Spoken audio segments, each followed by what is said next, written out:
Colonel Wardell. Check this out.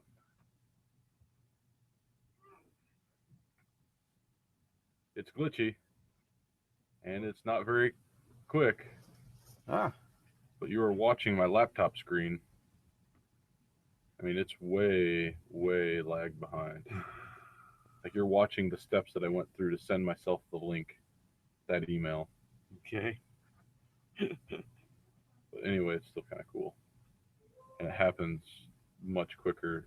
I had to create an account and set all this up, and I crashed the other system in 5 minutes. So what's this one? This is called Google Hangouts, Okay. and it's through your Google Plus account, and then it allows you to broadcast live on YouTube. So I'm watching YouTube, which is permitted on Air Force networks, Yes, it is. and so that's probably the big reason why it's so lagged. And then so I'm watching YouTube, and then but I'm doing everything on here. Huh. Well, it's better than nothing. Yeah, and so yeah, I don't know what the answer is.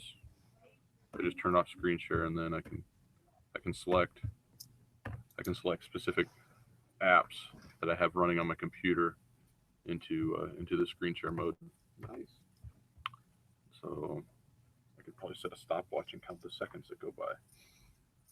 Anyway, but considering this is all on military networks, I don't know what my bandwidth is on the AFIT wireless. It's probably not great Yeah, that's true. That's true. because I mean, heck, I have to run everything. Everybody has to run everything through a proxy server, and it's all the same proxy server. Yeah. So it's gonna choke down pretty quick. Yeah, Hey, but if it works. yeah. So So did you do the head shave challenge? I saw some emails flying around while I was in my class. yeah. I just went ahead and needed a haircut, and I was like, I can do that one.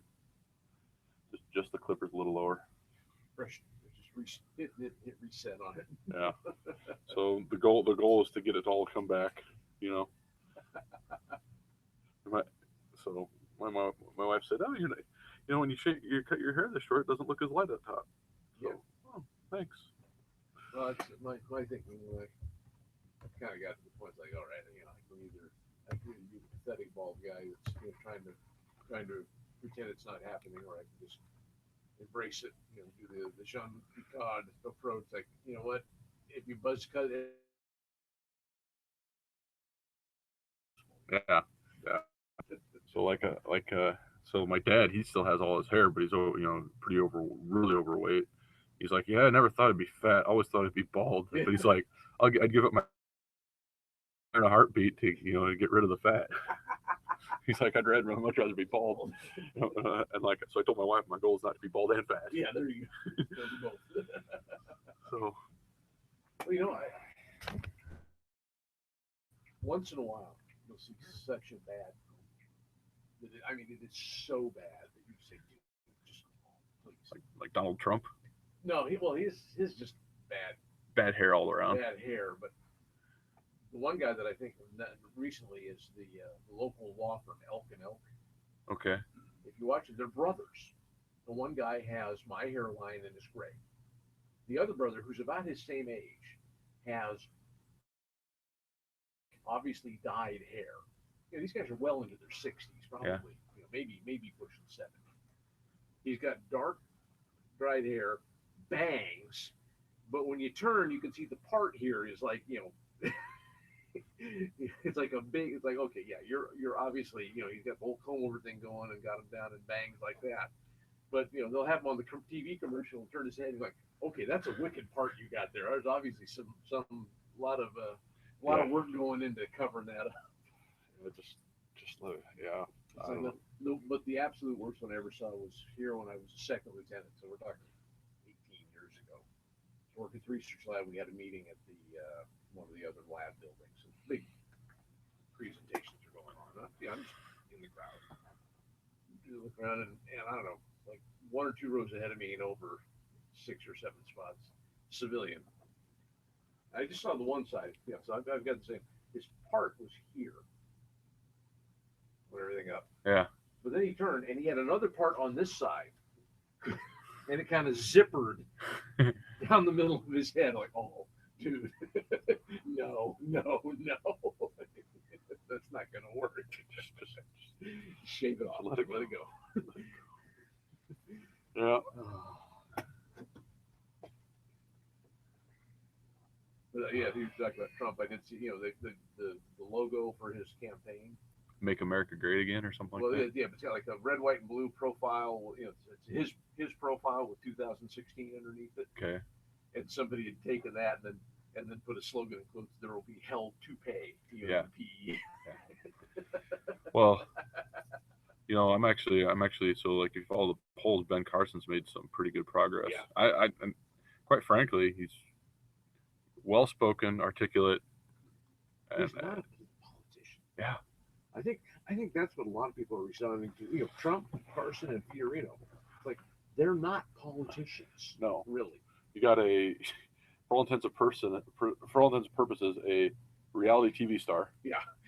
And that made reality TV money off of his businesses, uh, a neurosurgeon and an author, very well spoken, and a CEO. Yeah. And so, I don't know. Yeah. I think Carson. I think I like Carson the best just from a practical standpoint, and then like an implementation standpoint, um, because he's not a politician. He's not different, but he's grounded in realism, yeah. And like data and facts. You know. So and yeah, as long as he's got a good team of advisors, yeah. So I was listening to you can't know everything. yeah. So I was listening to his interview on Dave Ramsey, and that's what he addressed was, hey, even the current administration president can't know everything. They rely on advisors. So the question is, like he says in the medical business, the quality of the consult. Right. You know, Right. Oh, and so, but I like he wants to go to a flat tax, which I've I'm been fine with that. okay, but he's also doing it the right way of essentially getting rid of the IRS. You know, Well, that's the thing. If you go to even a consumption tax versus an income tax, fine. Anything's better than what we have now. Yeah. But you have to get rid of the IRS and not bring that stuff back. Well, yeah. So it's like getting rid of deductions. So if you're a business owner, I mean, you can't. So like my dad, if you look at his books, you're like, wow, he brought in $1 million. Yeah, but he's got $900,000 in expenses. Exactly. So that's the difference between gross and net margins. Exactly. But for me, okay, so I lose my mortgage interest deduction. Okay, and I probably lose. So you probably lose the mortgage interest deduction. You probably lose the standard deduction because he said get rid of all deductions and like loopholes. So I'm like, okay. I look at and so well, they keep the standard. That's pretty easy though. you could, but even if you get rid of that, I'm looking at it. Okay, I pay go flat 10% and flat 10%, and you're like, okay, I pay the $6,000. Yeah, all right. Okay, fine. Yeah. Great. Postcard. Here's how much you made. 10%. That's your tax. Yeah. And I'm like, I'm okay with that, and I'm okay with that across the board. If we do it for corporate too, then we'd actually see some businesses coming back here. Well, and so the thing is, you look at only in the United States can you have an entire multi-billion-dollar industry devoted to paying our government to avoid paying our government taxes. I mean, these you can go get graduate education in accounting for the United States tax code. Oh, absolutely, because there's enough material there. Yeah. Turn it into a pamphlet. Yeah, and so that's my biggest issue is, okay, and he highlighted on it. He's like, okay, so you have a government by the people for the people that is, to ensure the life, liberty, and pursuit of happiness. You're like, okay, but somehow he's like over the course of the United States, it got inverted, and he's like, in his opinion, it culminated in a lot of recent Supreme Court decisions, the Affordable Care Act, campaign finance law, etc., to where it's now the government dictating to the people what thou shalt do. Yeah, and that's versus the other way around. That's why there's the grassroots movement of trying to get the states, the ability for the states to send Washington D.C. amendments to the Constitution, versus the other way of the states always being on the backside of it. Yeah. You know, and oh, by the Here's a change. Need to ratify this. yeah, exactly. And you think about that, that's like, oh, maybe that's one I see the founding fathers missing. Quite frankly, you know. Have they ever anticipated things getting as out of whack as they are? No, but you're like that. But like if you just look at over the overall balance of checks and power, you know, the balance of the checks and balances for power, like, that's, you know, and it's hindsight's 2020. Yeah. But but it's actually pretty. If you look at it, it's pretty darn good that we got 200 years down the road, plus 200 plus years down the road before we're like, oh, we need this. Yeah, well, they've got a mechanism in place for when those things do come up. Yeah. that's the amendment process. So I think I'm very excited, I guess, or I shouldn't say excited, anticipatory. Yeah. Like I'm waiting with anticipation to see what happens. Yeah. Well, I'm looking at all the candidates. I understand Trump's appeal. I get it. I understand. Oh, big time. But personally, I'm like, we've had 7 years of rampant arrogance in the White House. I don't know that I want to put more of it back.